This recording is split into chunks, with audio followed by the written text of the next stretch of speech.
Welcome everyone. Episode 5 of Winning the Journey Within podcast introduces an underdog that rose to the top, the certified champion Kendrick Perry, a standout point guard whose path from undrafted rookie to European basketball star is a masterclass in mental resilience. Kendrick's journey spans multiple countries, elite European leagues, and international competition with the Montenegrin national team. Be ready for some real-world lessons from someone who's not just survived the grind, but mastered it. So just to start, I just want to welcome you to my podcast, Winning the Journey Within. And you're someone who's used to winning, especially lately, so welcome, and let's show how to win the journey within. Yeah, I appreciate it. Thank you for having me. I'm excited. Thank you. Thank you for accepting my invitation. I just want to start by asking you, who is actually Kendrick Perry if we were not talking about basketball court? If we weren't talking about basketball, I'm just a normal guy who likes to hang out with his friends, with his family, with his wife. Just kind of whether it's watching different shows on TV, whether it's just hanging out, grabbing a drink at the local restaurant or whatever. I'm a guy who's big into off the court. I'm a guy who's big into cooking. I love being in the kitchen. I love just trying different recipes. I'm a guy that I like to think that I try to make the most out of life. Whether it's venturing out and trying new places, new things, new cultures, or whether it's a lazy day and just staying in the house and relaxing. I try to make the most out of life. I want to make sure that, there's more to me than just a basketball player. Yeah, that's something that I like to talk to my guests about, like just having an identity outside of basketball, and how much does that help actually to maybe escape some burnouts and actually perform better and be in a better shape, be happier every day, and be more excited about coming to the gym and like now enjoying this part of yourself again. So you've been doing a lot. Also, you have a podcast. You've been doing a lot outside of basketball. So how much does that help actually? I think it helps a lot. I mean, kind of like you said, for me personally, it helps me not burn out. Obviously, growing up, there's a mindset we kind of have as athletes, whether it's basketball, football, whatever the case is, kind of like a no days off mentality, right? Like, I got to keep getting better. I got to keep getting better. If I'm not getting better, somebody else is, and they're coming for my spot. It's this whole sort of mentality. And I think it's a healthy mentality to have once you grow up or when you're growing up, but it gets to a certain point where your sport can't be your whole identity because, like you said, you put too much pressure on yourself where you're going to end up burning out. Whereas if you have different outlets, whether it be, like you mentioned, I have my podcast. I know some guys are really big into just going to the movies. So whatever hobbies that people have outside of their respective sport, I think is really important to have because it takes your mind off of the game, and it allows you to express yourself in a different way. Yeah. And like you said, growing up, that's okay. Growing up, you practice as much as you can. You make sure you get better. And I know you're coming from States. You went through this process, high school, college, and trying to make it to NBA, coming overseas. Can you share a little bit about that process, how it went personally for you? Yeah, well, I mean, it's the typical, I guess, U.S. experience, right? You start with the love of the game, and then once you kind of see progress from it, um, more or less at the high school level, you just start to think, okay, well, maybe I can get to college. And then when you get to college, you understand that the work goes up a little more, while not losing the love of the game, obviously. And then based on your success in college, it's kind of, well, for me, it was kind of one of those things where it's like, okay, I'm doing pretty well in college. Maybe I have a shot at being professional. I wasn't on any NBA draft boards or anything like that, but I was having really good games at the collegiate level. So for me, that was all the confidence I needed to, kind of bet on myself and say, well, I think I can do this, professionally. So, after college, ended up signing with the agent and, kind of doing the whole NBA pre-draft workout process. Think I had a handful of workouts, maybe like 7 or 8 NBA workouts with different teams.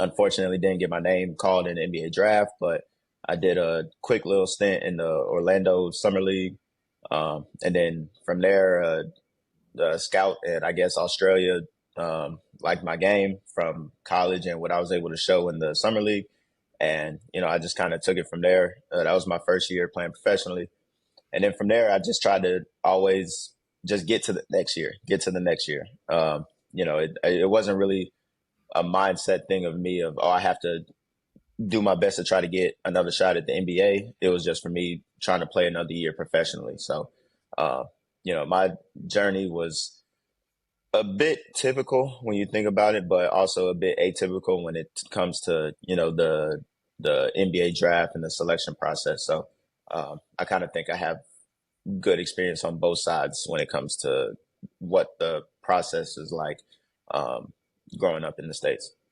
So you're kind of big on small steps, setting the every next goal is a small step that you can get to something bigger.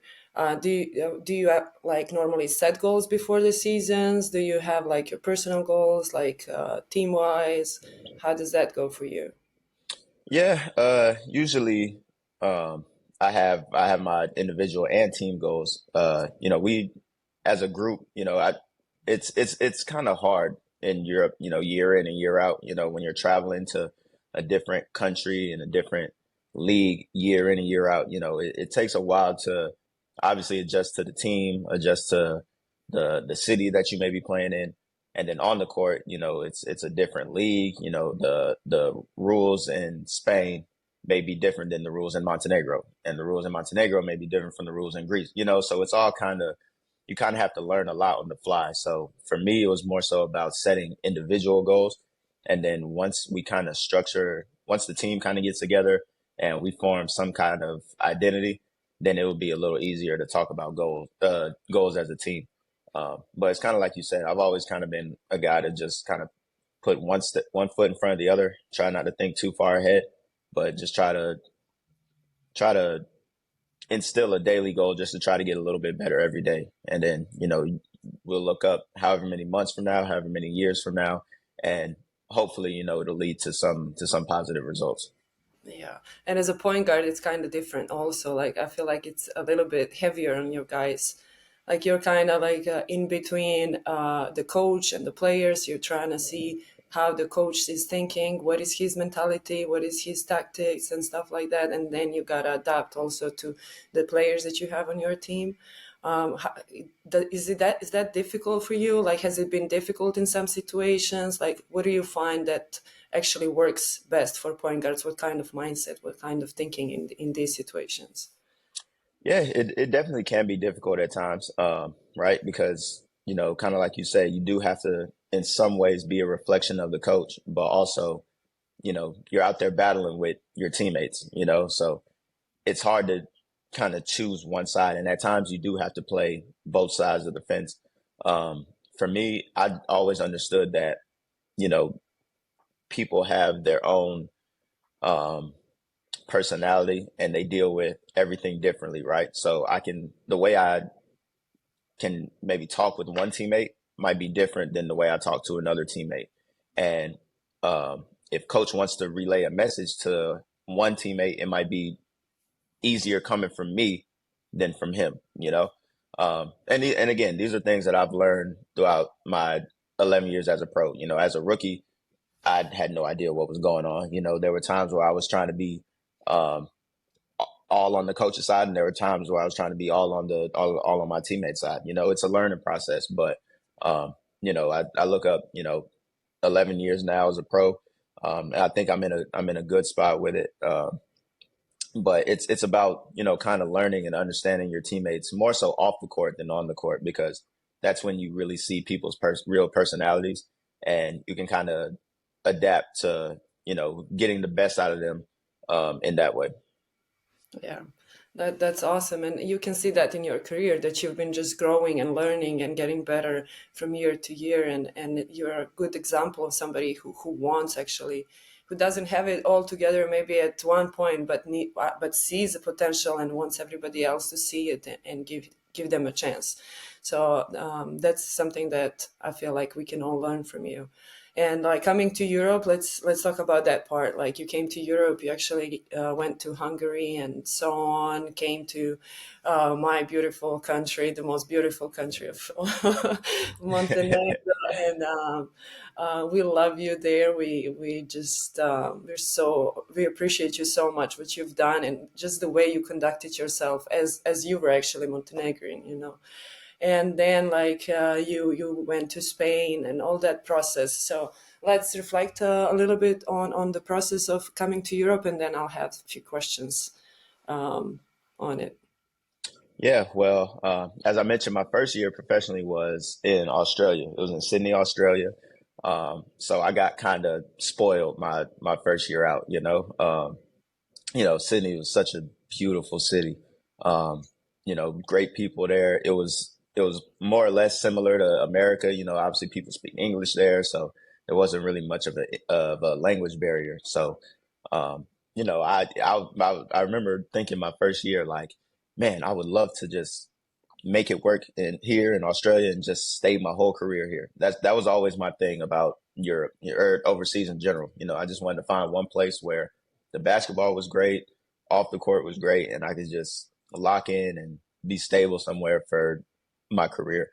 Um, and as fate would have it, that wasn't my path, but I'm so thankful because it's led me to beautiful countries like Hungary, Montenegro, Serbia, Slovenia, Spain, Russia. Like it's taken me all over the world, and I've been able to experience a bunch of different cultures, a bunch of different people, um, and I've been able to adapt and embrace the culture. I think that's the biggest thing. So when I hear people, like yourself from Montenegro saying that, they love and appreciate how I go about things, it's just a reflection of, the people within these countries being willing to accept me as an American, trying to learn and adapt and embrace a new culture and something I wasn't familiar with. Like I said, it's been a blessing being able to travel the world and experience different things. And it's something I really don't take for granted because, I look up, I'm 32 years old. I've been to so many different countries. Um, and I know that a lot of people where I come from aren't blessed to have an opportunity like this. So I definitely don't take it for granted. Yeah.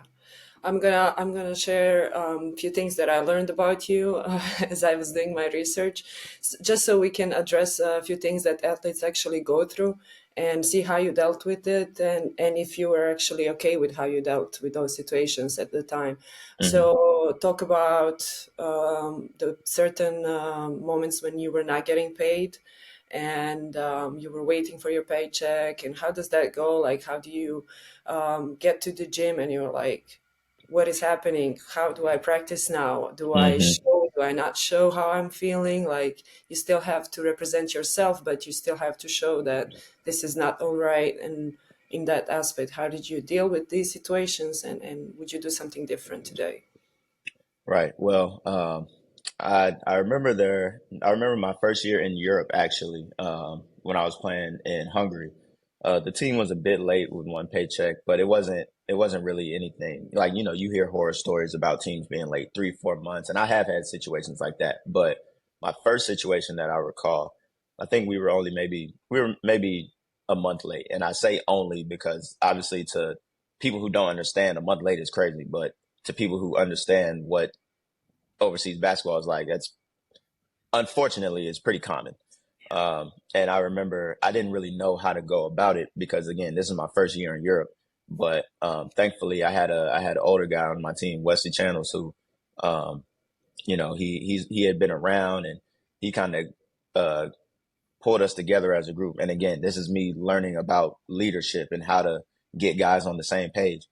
And he says, "Look, this is what I'm thinking. I'm thinking we come in, we talk to the coach, we talk to the management, and we say that we're not going to practice. But we all have to be on the same page because once as foreigners, once you kind of stand out in a negative way by yourself, you can get labeled as such, you know? And so I think that was his fear, or not his fear, his concern at the time. But it was something that I think we all bought in on. We all came into practice. We let the management know about our concerns, and obviously, or thankfully, the situation resolved itself. But I mean, there have been times where I'd been the only American on the team, and like even the next year when I was in Macedonia, we had gotten paid, or we hadn't gotten paid for 3 or 4 months, and I didn't really know how to go about it because I'm looking at my Balkan teammates, and they're not really upset about it. They're still coming in practicing or whatever. But for me, I was still upset because, we're working hard. We're trying to come into practice every day with a positive attitude. But, we haven't this is March. We haven't gotten paid since November, December, So uh, it's difficult. It's a difficult situation to deal with for sure. I would say anybody going through the situation, I would just try to analyze it as a group internally. And when I say internally, only players. And then hopefully you guys can come to a situation that way. Looking back on it, I don't think I would really change anything because, again, everything is a learning experience, right? Maybe if I would have reacted in a different way, maybe it wouldn't have led to me being where I am now. Like I said, um, once you get labeled a certain way off the court as an import, unfortunately, that stigma follows you around year after year. So um, let's say I would have crashed out and been upset and raised hell about it. Maybe this management would have said, he's a problem starter, or he's not a team guy. So it's definitely a delicate situation, but I think uh, internally as a group of teammates, you guys have to come up with some type of solution and just make sure everybody's on the same page moving forward. Yeah. And what about those situations when you're actually not appreciated as a player, or things are not going well on the court, and then you don't get the minutes that you are feeling like you should get? Or like, how do you go about that process? Do you like analyze your own game? Do you go harder? Do you talk to the coach? Do you wait for the coach? Like, obviously all situations are specific to each moment, but how Yeah. do you? Yeah. Okay, so I'll share my time in Greece, and I've talked about it before. But when I was with Panathinaikos, obviously it's EuroLeague, it's the biggest stage in Europe, and I had a really good preseason. I was doing really well. We played against some really good teams. I think we scrimmaged Ephes. I did really well. Scrimmaged against Zenit, played really well, and then the first game of the season, we played against Monaco, and I didn't score. Right, so obviously that's the first thing going through my mind. Like, man, this is my first game. I laid an egg. It was almost like as your first EuroLeague game is exactly the opposite of how you want it to go, right? So I remember the coach came in. We had a team meeting, and the coach came in. He was like, "Well, it's obvious we need a point guard." And mind you, this is the first game of the season, so that kind of shocked me because I was like, damn, it was kind of like one of those things like, okay, I just had one bad game at the beginning of the season, and now we have to just change up everything. But again, um, I tried to not let it affect me. But you know, when you hear a coach say something like that, your first game out, it can kind of get to you. Your first year in EuroLeague, so it definitely shook my confidence. I was trying to do things to just stay on the court, if that makes sense. Like I might have an open shot, but I know if I miss it, I'm probably going to come out. So I'm just going to pass the ball to this guy because this guy is the main scorer on the team. Like it was more so I was thinking way too much, and as a basketball player, as an athlete, you just can't do that. You start to overthink, get in your head too much, and it didn't really lead to anything positive, right? So um, for me, again, I'm a guy who's big on team camaraderie and teammates and everything. So that was really my saving grace in Athens. Just showing up to work there every day, joking around with the guys on the team, continuing to work, of course, but them just kind of being my safe space at the gym and saying like, look, we know you're struggling right now, but it'll come. It'll just keep doing what you're doing, keep staying confident, keep staying ready, and eventually it'll come. But unfortunately, I was at a point mentally where my confidence was so shook that I never really was able to get it back on track. Um, and so I say that to say, or I share that story to say that, if anybody's going through anything similar, um, the one thing you can't lose in this game is self-confidence. Um, it comes from the work you put in, not just this season, but all the previous seasons before, right? You did a lot of things good to get to the point that you're at now. Understand that, continue to hone in on those things that you did good and try to tune out what you can't control, right? If the coach likes you as a player or whatever, you can't control that. But what you can control is your confidence. Like I said, when he puts you in the game, if he puts you in the game, you can control how you go about it. If it's getting more reps in practice, you can control things like that. If it's being proactive and, like you said, talking with the coach, you can control things like that. Unfortunately, my coach and I, we just didn't really have that relationship. But it's neither here nor there. It's something that it's kind of one of those it is what it is situations. Again, that situation has led me to here where I am now. So, I don't regret anything. There's no bad blood between me and maybe the coach or the organization. Like, I still get positive messages from Panathinaikos fans, and it's all love from me to them. But it was just an unfortunate situation at that time because, you're at the highest level in Europe and you visualize it going a different way than what it actually happened. So when you don't see it going like that, of course, it can be a little disheartening. But you go through it, you take your lumps, and hopefully you can come out on the other side a bit stronger. Yeah, and you did, and that led you to us, to Right, Montenegro. exactly. Yeah. How did that experience feel, like also playing for Budućnost and then playing for the national team as well?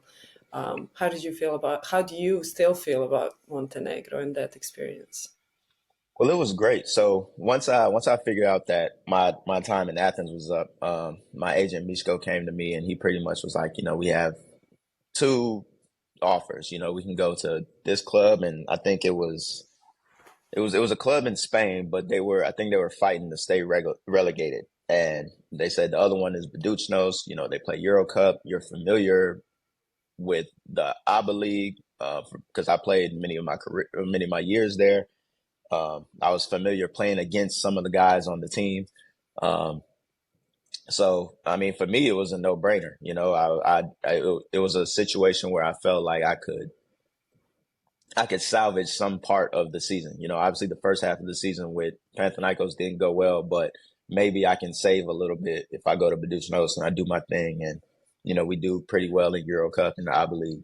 And so while I was there, my agent said, well, by the way, they're looking for a point guard for the national team. And again, we talk about individual goals. A goal of mine was to, acquire a European passport, just because I always thought it was so interesting growing up, or not growing up, but my first years in Europe, when I kind of understood that Americans can be naturalized as Europeans. I mean, of course, that's another conversation that some people feel a way about, but for me, I always thought it was interesting. So, when the opportunity presented itself, I thought it was a no brainer. So, I have to shout out my agent Mishko. He got everything done, and my time in Montenegro was great. I still get a lot of love from the Budućnost fans asking to come back, and the obviously the national team was a great experience, from the first Eurobasket to qualifying in the World Cup and playing with guys like Vuce and Dublovic and all these legit pros in their craft was a great experience. So. I'm thankful to be part of that, and I'm thankful that the federation and the whole country of Montenegro has been extremely accepting of me as a foreigner. Yeah, it was kind of hard not to accept you. You gave us like we felt like you were the one American who came and just represented our country as he was actually born there. So that's all thanks to you and to your work ethic and to what you gave on the court for sure.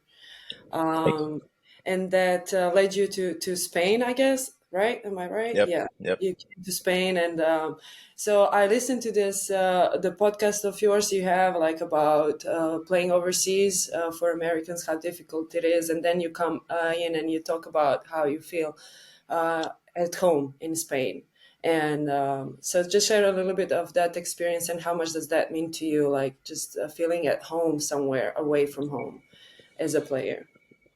Yeah. Well, I mean, of course, like I didn't know that when I first signed. I didn't know that, I look up 3 years later and I would still be here, right? My thing was to, my thing year in and year out has been to, wherever I go, be extremely optimistic about it, put 100% into the culture, of course, into the basketball, but everything off the court too, right? Because when you're somewhere for so long that's not home, it can be lonely if you don't embrace it. I talk to guys all the time who just kind of stay in the house and play their video games or whatever, and they find ways to pass the time, which is nothing wrong with that. But um, I try to stress to them to get out and explore because you never know when an opportunity like this will present itself again. Whether it's Spain, whether it's Greece, whether it's Turkey, there's a big world, and there's a lot of stuff that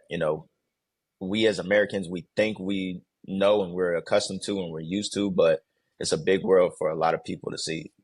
So when I came to Spain, I pretty much had that mindset. Um, and from I joined the team late because I was with Montenegro during Eurobasket. So I didn't even really know what to expect. I understood that, the guys that we signed, I played against a lot of them and I understood that we had a lot of talent, but it was just interesting to see. It would be. I remember thinking it's going to be interesting to see how it all lines up because you got this guy who's played in EuroLeague for years. You got this guy who's played in EuroLeague for years. This guy, he's young, but you can tell that he's hungry, and in 3 or 4 years he's going to be a EuroLeague player. Like you've had a couple guys like myself who might have had a quick stint in the EuroLeague. So you got guys with. It was a good mix of hunger and experience, but the coaching staff, they kind of set the blueprint in terms of what values they want to have of us as a group, on and off the court. And everybody just bought in, everybody just bought in. Everybody sacrificed a little bit. And I think after that first Copa del Rey trophy that we won, it was, I remember we you be on the road and we be in hotel rooms having a glass of wine or something. And, you might mention it like, hey, so what are you guys thinking about for next year?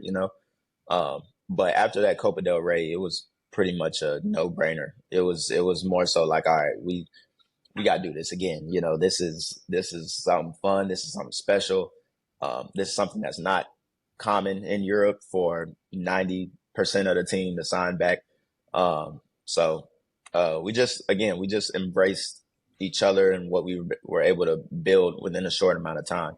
And for me personally, like I said, this is probably the first time in my career where I felt that the basketball aspect and the off the court aspect both met in the middle, and it was perfect. Obviously the lifestyle of Spain is very easygoing. It reminds me of a lot of where I am, or where I'm from in Florida, in terms of the weather and the food and the fact that the beach is a 2 minute walk from my house. So all these little things, of course, along with the success on the court and winning and the camaraderie that we have as a team, for me, it was a no brainer. So like I said, it felt like home. The people here have been great. Obviously, winning helps a lot, right? But the people in the city have been phenomenal. So it seemed like there was no other choice for real but to continue to resign. Yeah, and you've been winning and winning and winning. And as great as that sounds, it's not always easy. It's not always easy to stay on track So how do you keep that motivation personally, and as a point guard, how do you deal with those moments in the team when you maybe feel like, okay, we are not there, but like, what can we do? Like, how do we keep motivation up for staying on the winning streak? Well, I think the in terms of keeping up the mindset as a group, is winning is an addicting feeling, right? When you grind so hard, and when you think of the landscape of a 7, 8, 9, 10 month season, and what that endures on your body physically, what it endures on your mind mentally, to come out on the other side, and you have something to show for it in terms of a trophy. um, it can be an addicting feeling. So, it's we always have conversations, after as a group where it's like, man, we gotta do this again. Like we have to, let's not let this be it. Like, yeah, we won the first Copa del Rey. Okay, let's try to get Champions League. We didn't get Champions League our first year. We know what the standard is for the next year. We won Champions League, lost in the ACB playoffs. Now we know what the standard is for this upcoming year, or for this current year. So it's a mindset thing, right? And for me individually, it's just a matter of reminding. These guys are, some of the in terms of professionals, these are some of the most professional pros that I've ever been around. So it makes my job easy. I don't have to come in and kind of be on guys, and be tough with guys. It's just a reminder. Hey man, hey, remember where we need to be. Remember where we want to be. This isn't going to get it done, and then everybody can buy into that. And it's tough, especially you know I I it's funny. I actually thought about this the other day. One of the hardest points for us is probably going to be right now. After we won another Copa del Rey, after we've had success early in the season, it can get to a point where we're just trying to think ahead to the next upcoming trophy, which is BCL Final Four. But there are a lot of steps to be taken before that, and we can't look too far ahead into the BCL Final Four and mess around and lose our rhythm in ACB, or we're doing really well in ACB and we just assume that we're going to get to the BCL Final Four and drop some games in BCL. There's a there's an underlying conversation within all of us that we need to have, where it's like we need to continue to just take things step by step, starting with this next game on Sunday. And then after that, we got another game in Turkey coming up. And then after that, and then it just continues step by step. And then you look up, we're in good position before hopefully returning to the BCL Final Four. But it's these moments in between the quote unquote trophy time, to where it can be hardest for a group like this, especially since we've been together for so long. And I want to ask you about what is the internal conversation that you have when those days come when you don't want to see the basketball, when you cannot go to the gym for whatever reason, either if it's your body or your mind or something else going on in your private life, and you just don't feel like it. What is the internal conversation that you have with yourself to push yourself through? Well, for me, it's understanding that there are going to be days like this. I I I can't really remember the quote off the top of my head, but I can paraphrase. Motivation comes and goes, but discipline can never leave. Right. So there are going to be days when you're more motivated than others. That's human nature. That's how we are. If you go to sleep on a good night, of course you're going to wake up better. But if you go to sleep and you're restless and tossing and turning, you might not be motivated. But the discipline has to always be there. So for me, if it's a day where I might not, necessarily feel like going to the gym, or if it's an off day and I don't go to the gym, I'll make sure I stretch a little more. I'll make sure I get in the Normatec. I'll make sure I'll ice, I'll make sure I get out and walk around the city and just kind of free my mind a little bit, because that's another form of recovery, So, uh, for me, this is just about being disciplined in other aspects that can lead to the same result. It's just a different way to go about it. Yeah. And you have talked a lot about the support of your family, especially your mom and your wife, and how they've been there for you in every moment. And how important is that? How lucky you feel like you are when you have a support like that as a basketball player? I mean, it means everything, you know. I think you know, it's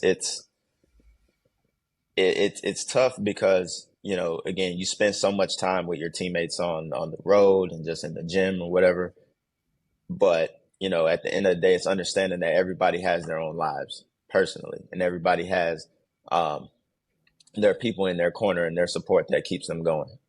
You know, I'm fortunate enough to have an extremely large supportive unit, whether it's, you know, like you mentioned, my family, my wife, whether it's, you know, my other friends who are in other countries doing their thing professionally, whether it's my friends that I grew up with, um, friends I went to college with. I mean, the list goes on and on. So I'm extremely fortunate enough to have a large supporting system to navigate through this life, and that's with or without basketball. Yeah, that's awesome. But also, like, there's a moment that you shared, especially on your social media, the loss of your uncle that really hit you. So also, like, this is very difficult, and in the moments when these things happen, like, you still have to show up. You still have to show up in your team, in your personal workouts and things like that. Does basketball help you through these moments? Yeah, I mean, basketball has always been my escape. You know, it's kind of like when things are going not great for me off the court, my on the court is my safe space, and when things are not going great on the court, my off the court is my safe space. So, um, I'm blessed enough to have that balance of where you know, I have that support system off the court. But yeah, when, you know, like you mentioned, when my uncle passed, it was definitely tough for me. But the balance of, you know, being there for my father, you know, my whole family being there for my father, and um, you know, just when it hits me personally too much to be able to go in the gym or be in the kitchen. Like I mentioned, I love to cook, and that's another way that I can kind of not escape reality, but that's another way I can kind of turn my mind off and just kind of lock in on something that I truly enjoy. Uh, you know, these are things that are super important and super necessary for me when I process and deal with certain things. So for sure, basketball has always been my safe space, and you know, I think until I retire, that will always be the case. Yeah. And now I just want to, for the end, I want to share the light on your podcast and the talk that you have over there about playing overseas and how that is for Americans coming into different countries, different cultures, different situations, and how do you guys build this community between yourselves and help each other and be there for each other. And now with your podcast, sharing all these stories. How did that come about, and how supported do you feel like you guys are between each other? Yeah, well, it came about during COVID times. You know, I was just trying to find ways to again pass the time, and it was something I always kind of wanted to do because I feel that we as overseas basketball players, our stories need to be heard, whether it's for entertainment purposes, whether it's for um, you know, younger people coming up who might want to take the same path as we did, whether it's them learning from things we went through. You know, I've always kind of wanted my peers, whether teammates or competitors, to have sort of like a safe space to share their story. So it started with COVID. I was getting on Instagram Live and just inviting people. We would talk. Um, and I remember getting some really good feedback. And I got to shout out Kevin Punter because I think when I went live with him, however many years ago, I think that was kind of the episode that obviously a lot of people tuned into. This is when he was with Partizan, so a lot of a lot of a lot of that community came in and tapped in, and they were, you know, asking questions, and they were just really into it. So I think, ever since then, you know, I understood that maybe there's something here, and I was like, let me try to take it up a notch. And in terms of the community's been great. Everybody that I reached out to, for the most part, has been more than willing to join. Of course, there are some people who they just don't feel comfortable, being able to express themselves, and which is totally understandable, because we go through a lot over here, and I understand that a lot of people might not want that to be broadcasted. Again, I'm an open book because I think it's important for it's important for people to hear, whether it's, like I said, other younger athletes coming up, whether it's fans who might not really understand what we go through because we're athletes, so they just think everything is sunshine roses. I think the stories need to be heard, but I have to give a shout out to all my guests that I've had. They've been great. I've gotten a lot of positive feedback about it, so I'm just excited to keep on trying to grow it, and let guys' stories be heard, because I think it's necessary. Definitely. Just like everything you shared today, and it's been truly great to hear your perspective on the things that I want to raise awareness about. And I would just like you now to make a parallel about the mental health awareness and the things going on in States, and the way it's been talked about over there, and then like coming to Europe and what you see here. And can you like just compare the two? Yeah, well, when I try to compare the States versus here in Europe, I think the thing that sticks out mostly is that in the States, it seems like everything is just so fast paced. Everything is just grab and go, right? Whether it's uh, just the lifestyle, whether it's the quote unquote American dream, right? It's like you gotta hustle real fast, and get to be a millionaire by 30, or you didn't accomplish anything, or and with that comes a responsibility to, kind of like you said, you have to be aware of your mental health, and you have to understand that things take time. In Europe, the way of living is just so much more calm. It's so much more. What am I trying to say? It for me, I think it puts emphasis on more important things in life. Spending time with your family. Not worrying so much about work. But actually enjoying the quality of life, which I think is huge when you talk about mental health and mental awareness, because um, you only have one life, and what good is it if you're chasing all these dreams and you're putting in all this work, but mentally you're just not all the way there, for whatever reason, whether it's too many things going on, where it's not enough things going on.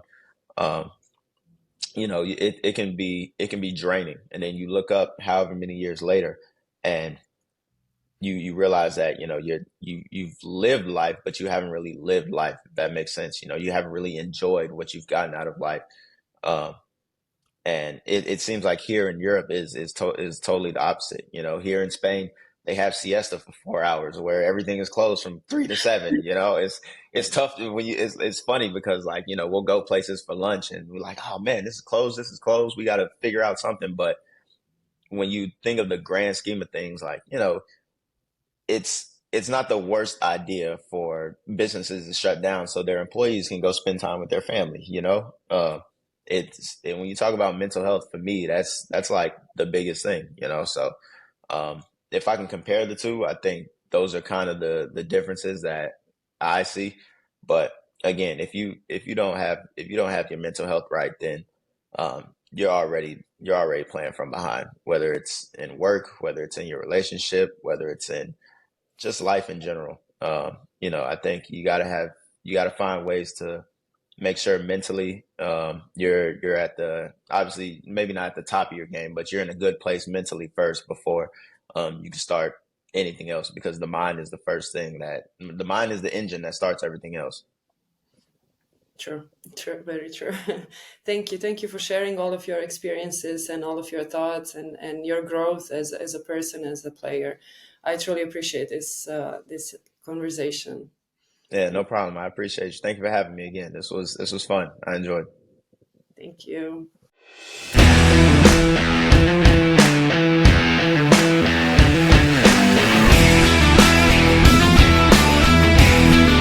Jovanović